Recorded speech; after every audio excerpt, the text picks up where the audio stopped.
Welcome to RTV. నేను శివరామకృష్ణ. ఫిబ్రవరి 4 cancer దినోత్సవం సంబంధించి మెడికల్ హాస్పిటల్ డాక్టర్ లాలిత్య మనతో పాటు ఉన్నారు. సర్జికల్ ఆంకాలజిస్ట్ మెడికల్ హాస్పిటల్ సంబంధించి అసలు ఎలాంటి జాగ్రత్తలు తీసుకోవాలి, అసలు క్యాన్సర్ మహమ్మారిని పడకుండా ఎలాంటి లేటెస్ట్ ఎక్విప్మెంట్, లేటెస్ట్ టెక్నాలజీ వైద్యంలో అందుబాటులో ఉందని చెప్పి మేడం గారిని అడిగి తెలుసుకునే ప్రయత్నం అయితే చేద్దాం. మేడం గారు నమస్తే. మేడం నమస్తే అండి, అందరికీ నమస్కారం. నేను doctor Lalitya Swarna, surgical oncologist consultant in Medicover cancer hospital, Visakhapatnam. Madam, భారతీయుల్లో తెలుసుకోవాల్సిన క్యాన్సర్ యొక్క సాధారణ సంకేతాలు మరియు లక్షణాలు ఏమిటి? మనకి మామూలుగా అయితే క్యాన్సర్ పేషెంట్స్లో లక్షణాలు ఎలా ఉంటాయి అంటే, ఊపిరితిత్తుల క్యాన్సర్ వచ్చిన వాళ్ళకి అకారణంగా దగ్గు ఉండడం, అది 3 వారాల కన్నా ఎక్కువ రోజులు ఉండడం, అలానే దగ్గులో రక్తం పడడం, కఫంలో రక్తం జీరలా పడడం, ఇవన్నీ క్యాన్సర్ యొక్క లక్షణాలుగా ఉంటాయి. అలానే ఆడవాళ్ళల్లో వచ్చేసేటప్పటికి రొమ్ములో గెడ్డలు రావడం, అవి నొప్పితో కానీ లేదా నొప్పి లేకుండా కానీ ఉండి గెడ్డలు రావడం అనేది చూస్తాము. గర్భసంచి క్యాన్సర్లలో ఋతుక్రమాలు అయిపోయిన తర్వాత బ్లీడింగ్ అనేది రావడం, ఇవన్నీ క్యాన్సర్కి సూచనలుగా తీసుకోవచ్చు. అలానే పేగుల క్యాన్సర్ వచ్చేసేటప్పటికి మన రోజు అలవాట్లలో విరోచనంలో తేడాలు రావడం, అలానే మూత్రంలో రక్తం పడడం, ఇవన్నీ క్యాన్సర్కి లక్షణాలుగా మనం చూసుకోవచ్చు. డాక్టర్ గారు, ఏ క్యాన్సర్లు మన భారతదేశంలో సర్వసాధారణం, వాటిని ముందుగా ఎలా గుర్తించవచ్చు? భారతదేశంలో వచ్చేటప్పటికి ఆడవాళ్ళలో మనకి ఎక్కువ చూస్తున్నది బ్రెస్ట్ క్యాన్సర్, అలానే గర్భసంచి ముఖద్వారం సర్వైకల్ క్యాన్సర్ ఉన్నది.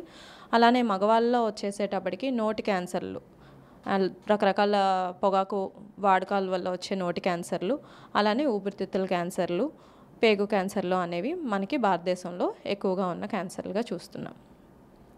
క్యాన్సర్ ముందస్తు నిర్ధారణలో స్క్రీనింగ్ యొక్క ప్రాముఖ్యత ఏమిటి?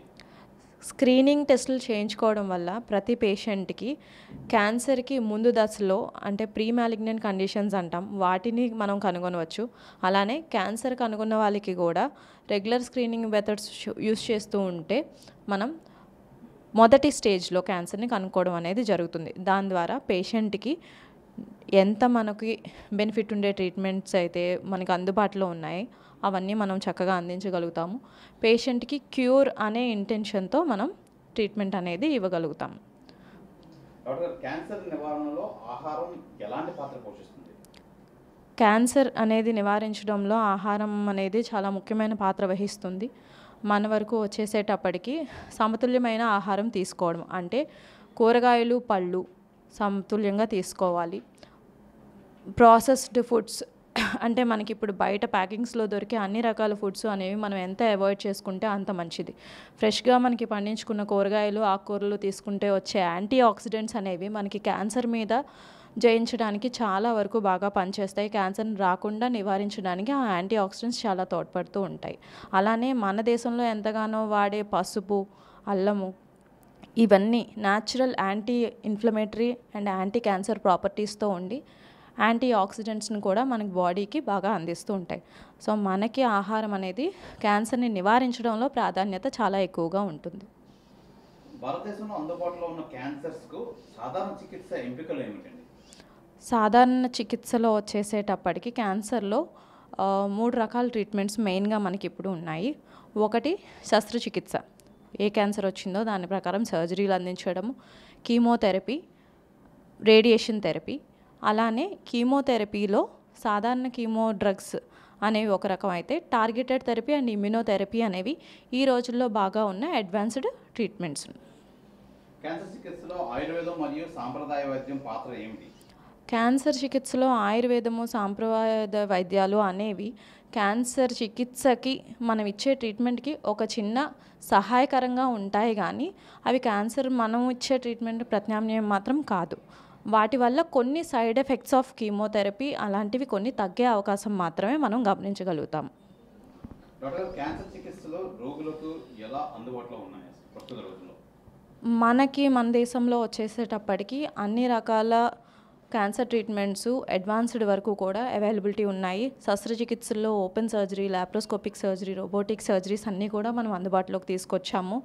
అలానే కీమోథెరపీస్లో కూడా నేను చెప్పినట్టు లేటెస్ట్గా ఉన్న టార్గెటెడ్ అండ్ ఇమ్యూనోథెరపీస్ కూడా మనం క్యాన్సర్ పేషెంట్స్కి అందించగలుగుతాము.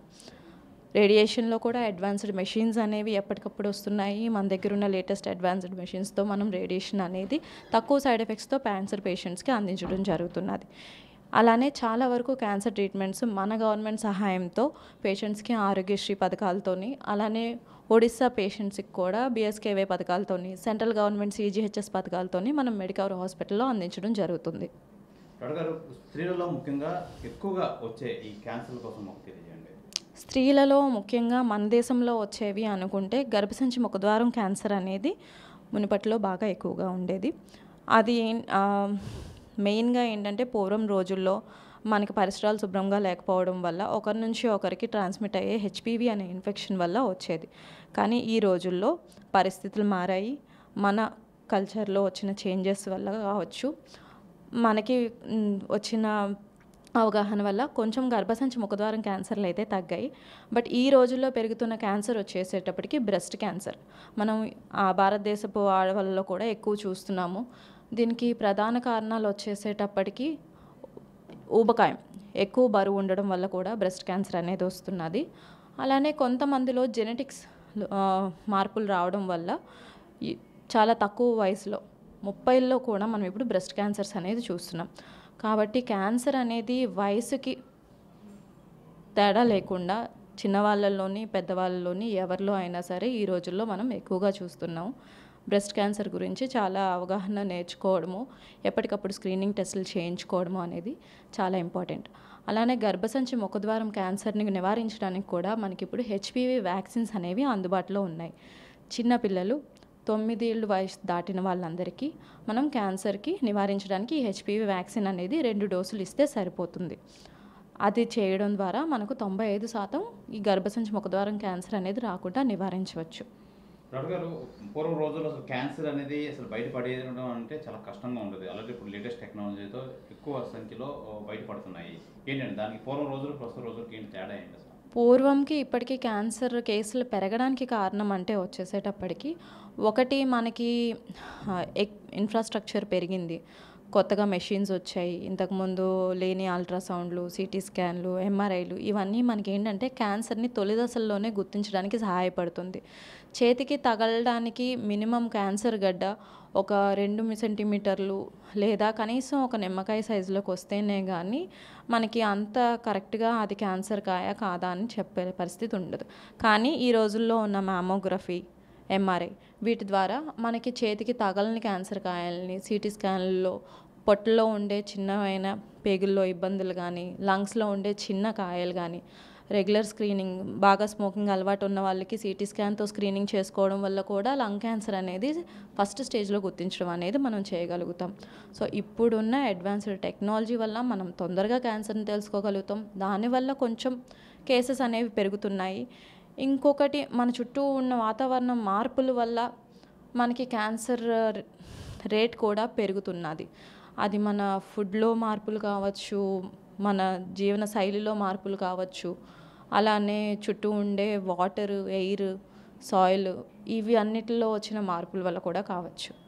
వీటన్నిటి వల్ల క్యాన్సర్ అనేది ఎక్కువ ఉండడం అనేది మనం ఈ రోజుల్లో గమనిస్తున్నాం. మహిళలకు వచ్చే ఈ సాధారణ ఈ క్యాన్సర్, రొటీన్ క్యాన్సర్స్కి ఎలాంటి జాగ్రత్తలు తీసుకుంటే మనం క్యాన్సర్ని అవాయిడ్ చేయొచ్చు?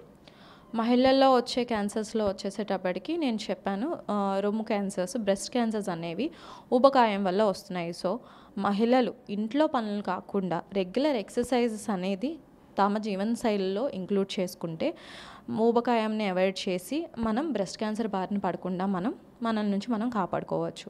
ఇంకొకటి, చిన్నపిల్ల వయసులో ఉన్నప్పుడు ఆడవాళ్ళకే కాదు మగవాళ్ళకి కూడా ఈ హెచ్పివి వ్యాక్సినేషన్ అనేది చేయించడం వల్ల గర్భసంచి ముఖద్వారం క్యాన్సర్ చాలా వరకు మనం తగ్గించుకోవచ్చు.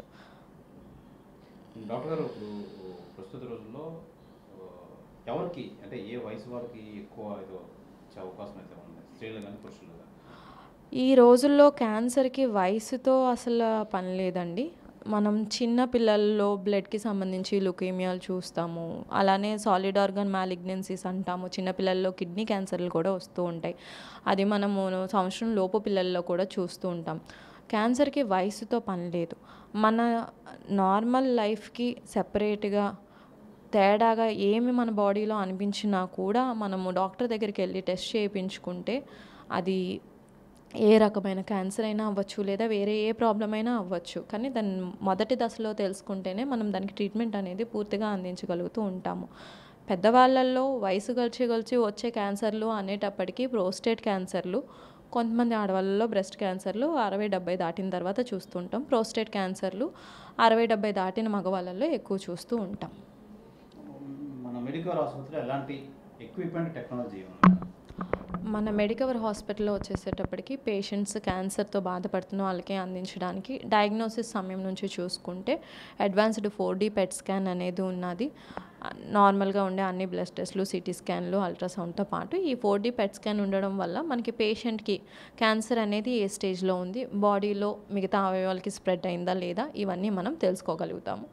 సర్జికల్గా వచ్చేసేటప్పటికి మనం ఓపెన్ సర్జరీస్, మినిమల్లీ ఇన్వేజివ్లో laparoscopic surgeries and advanced robotic surgeries కూడా మేము మెడికవర్లో అందజేస్తున్నాం.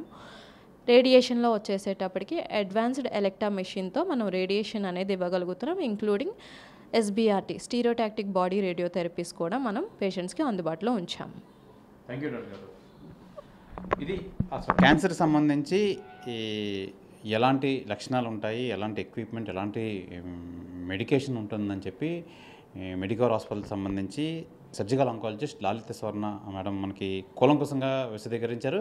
మరిన్ని హెల్త్ అప్డేట్ కోసం చూస్తూనండి RTV విశాఖపట్నం. మరిన్ని వీడియోస్ కోసం ఛానల్ ని సబ్స్క్రైబ్ చేయండి. లేటెస్ట్ అప్డేట్స్ కోసం వాట్సాప్ ఛానల్ ని ఫాలో అవ్వండి. ఆ లింక్ డిస్క్రిప్షన్ లో ఉంది.